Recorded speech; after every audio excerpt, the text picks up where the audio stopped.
Bulletin में सबसे पहले आपको बताएं कि एथेंस के सफारत खाने ने गैर कानूनी तारकीन वतन की कश्ती यूनान के समंदर में डूबने के वाक़े की तहकीकाती रिपोर्ट पाकिस्तान को भिजवा दी है। रिपोर्ट के मुताबिक 5 पाकिस्तानियों की लाशें मिल गई हैं, जबकि 35 पाकिस्तानी ताहाल लापता हैं। समुद्री हुदूद में 3 कश्तियों को हादसा पेश आया। तीनों कश्तियाँ लीबिया के इलाके तब्रूक से रवाना हुई थीं। एक कश्ती में 6 पाकिस्तानी समेत 45 अफराद सवार थे, जिसमें सवार तमाम अफराद को बचा लिया गया। दूसरी कश्ती में 5 पाकिस्तानियों समेत 47 अफराद सवार थे, जबकि तीसरी कश्ती में 83 अफराद सवार थे, जिनमें 76 पाकिस्तानी शामिल थे। तीसरी कश्ती के 39 अफराद को रेस्क्यू कर लिया गया है, जिनमें 36 पाकिस्तानी शामिल हैं। तीसरी कश्ती में सवार 5 पाकिस्तानियों की लाशें भी मिल गई हैं, जिनमें से 4 की शनाख्त भी कर ली गई है। रिपोर्ट के मुताबिक जाँ बहक अफराद का ताल्लुक सियालकोट, गुजरात, मंडी बहाउद्दीन से है।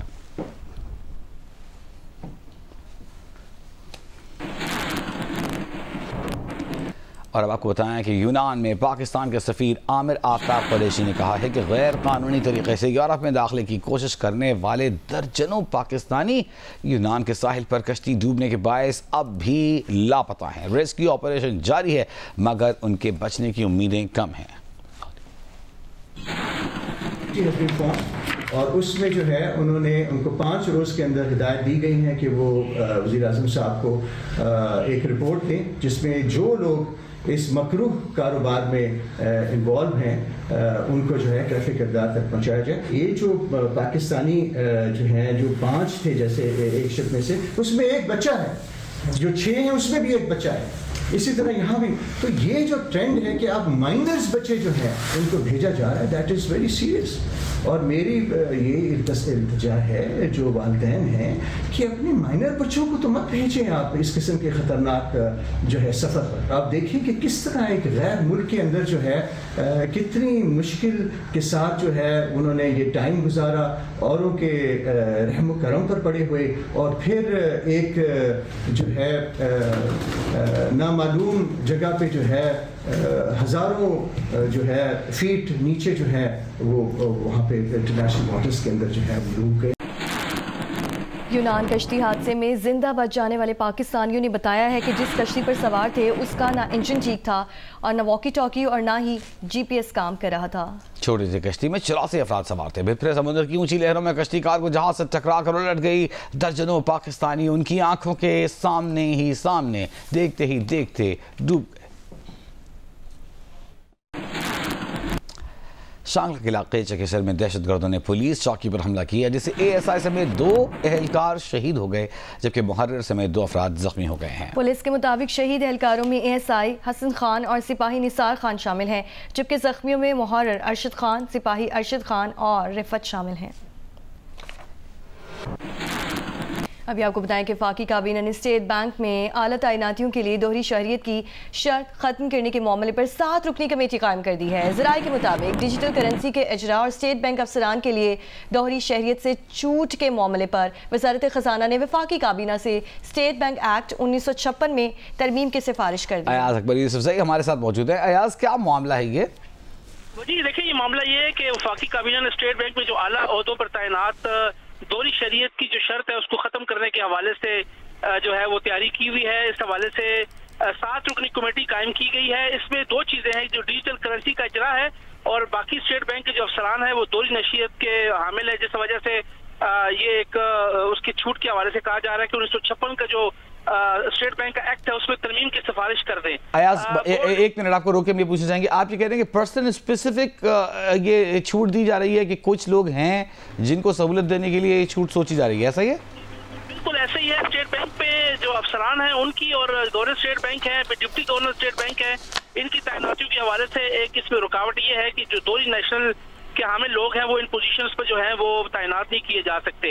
इस हवाले से जो स्टेट बैंक का जो एक्ट है 1956 में इसमें तरमीम की सिफारिश की गई है और वफाकी काबीना को मामला भेजा जा रहा है कि इस हवाले से वफाकी काबीना इसकी मंजूरी दे। बहुत शुक्रिया अयाज अकबर यूसुफज़ई।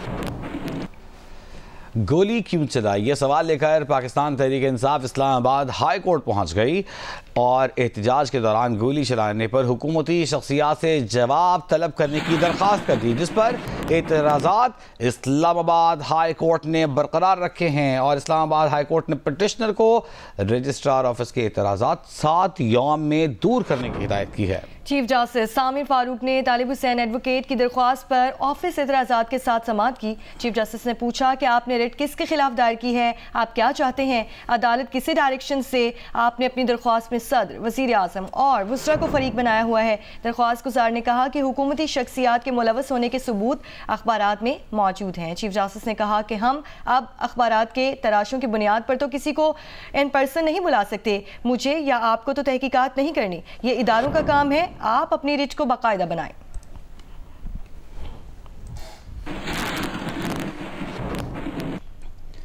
बलूचिस्तान के शुमाली अजला में यह बस्ता हवाएं चलने से मौसम शदीद सर्द हो गया। मौसम की मजीद सूरत हाल बता रहे हैं शहाब उमर क्वेटा से। क्वेटा समेत बलूचिस्तान के शुमाली इलाकों में यकबस्ता हवाएं चलने के बायस सर्दी की शिद्दत में एक बार फिर से इजाफा हुआ है। क्वेटा में कम से कम दर्ज हरारत -4 डिग्री सेंटीग्रेड रिकॉर्ड किया गया।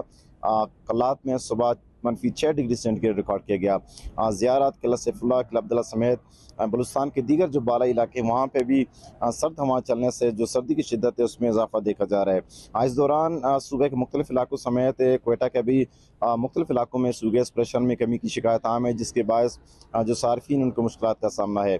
महकमा मौसमियात के मुताबिक आइंदा 24 घंटों के दौरान बलूचिस्तान के बेशतर इलाकों में मौसम सर्द और खुश रहेगा, ताहम जो पहाड़ी इलाके हैं वहाँ पे शदीद सर्द रहने का इम्कान है। जी, कराची समेत सिंध भर में सर्दी की शिद्दत बरकरार रहने का इम्कान है। कराची में हवाओं के रुख में तब्दीली के बायस फ़ज़ाई मायार इंतहाई मुस्तरद है। मौसम की मज़ीद सूरत हाल जानेंगे उनीबा ज़मीर शाह से। सिंध में सर्दी बरकरार रहेगी, जबकि ज़िला थरपारकर और उमरकोट के अजला में सख्त सर्दी पड़ रही है। कराची की बात की जाए तो यहाँ पर भी दिन और रात के दर्जा हरारत मामूल से कम रिकॉर्ड किए जा रहे हैं। आज रात कराची का कम से कम दर्जा हरारत 10.6 डिग्री सेंटीग्रेड रिकॉर्ड किया गया।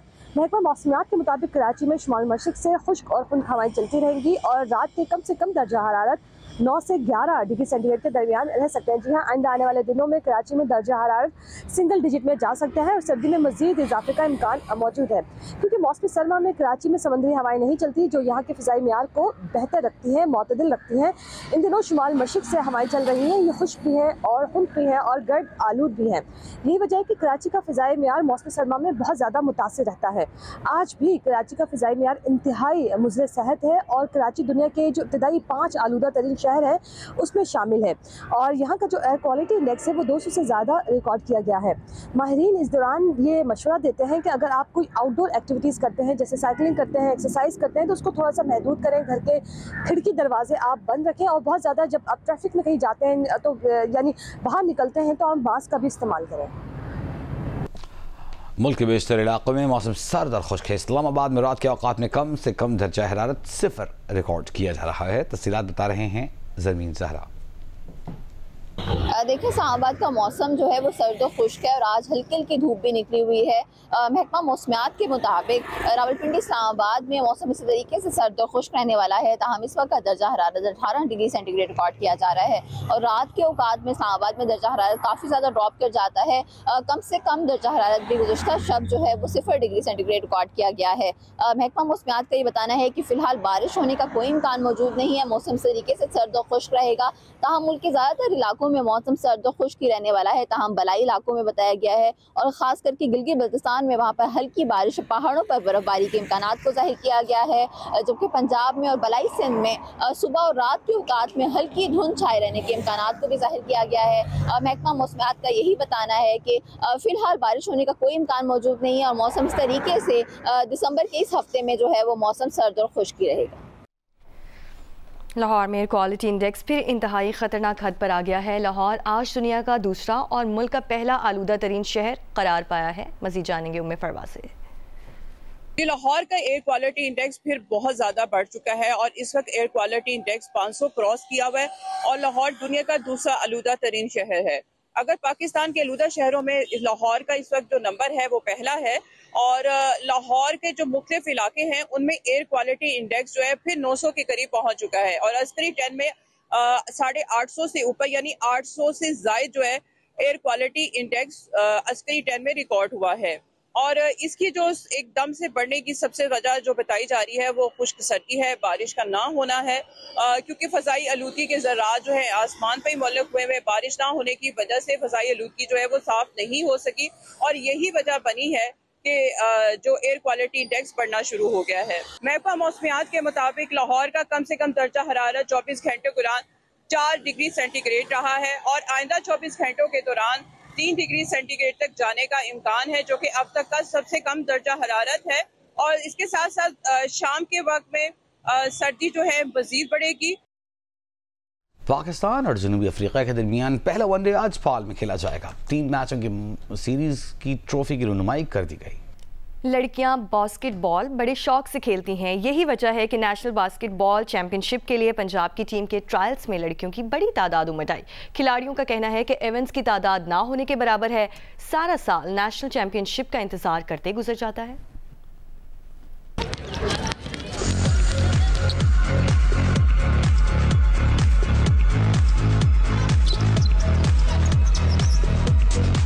बास्केटबॉल लड़कियों में सबसे ज्यादा मकबूल खेल है। यही वजह है कि तालीमी इदारों में बास्केटबॉल खेलने के लिए कोर्ट्स जरूर मुयस्सर होते हैं। लाहौर में पंजाब की विमेन टीम के इंतखाब के लिए ट्रायल्स का इनेकाद किया गया तो खिलाड़ियों की एक बड़ी तादाद ट्रायल्स देने पहुंच गई।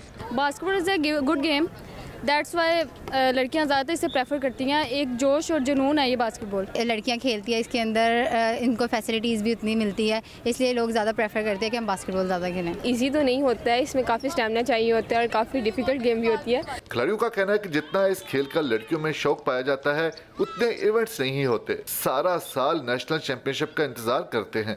इवेंट्स होंगे तो सबको मौका मिलेगा। It's always nice to have more tournaments, क्योंकि जब और टूर्नामेंट्स होती हैं तो और एक्सपोजर होता है बहुत ज़्यादा। हम सारे प्लेयर सिर्फ नेशनल्स का वेट करते हैं, क्योंकि ये एक टूर्नामेंट है जिसमें बहुत अच्छे प्लेयर्स आते हैं वापडा आर्मी से और एक अच्छा कंपटीशन हम लोगों को मिलता है। आई फील है कि ज़्यादा होने चाहिए, उनकी तादाद ज़्यादा करनी चाहिए ताकि लड़कियों को ज़्यादा चांस मिले। जब ज़्यादा प्रैक्टिस करेंगे आपको ज़्यादा चांस मिलेगा खेलने का। नेशनल बास्केटबॉल चैंपियनशिप 26 दिसंबर से लाहौर में शुरू होगी, जिसमें डिपार्टमेंट्स और सूबों की 8 टीमें हिस्सा लेंगी। कैमरामैन जवाद हैदर के साथ सुहेल इमरान, जियो न्यूज़ लाहौर। जिला कुरम में 70 रोज से मरकजी शाहरा समेत आमदोरफ्त के तमाम रास्ते और अफगान सरहद की बंदिश के बायस शहरी शदीद मुश्किलात से दो चार हैं। अस्पताल हुक्काम के मुताबिक 2 माह के दौरान इलाज न मिलने से 29 बच्चे फौत हो चुके। कोहाट में आज ग्रैंड अमजरगा दोबारा शुरू होने का इम्कान है। आमदोरफ्त के तमाम रास्ते बंद होने के बायस कुरम में अशिया खुरनोश, पेट्रोल, गैस, अद्वियात और दीगर इस्तेमाल की अशिया खत्म हो गई हैं और लोग मुश्किल हालात में दो चार हैं।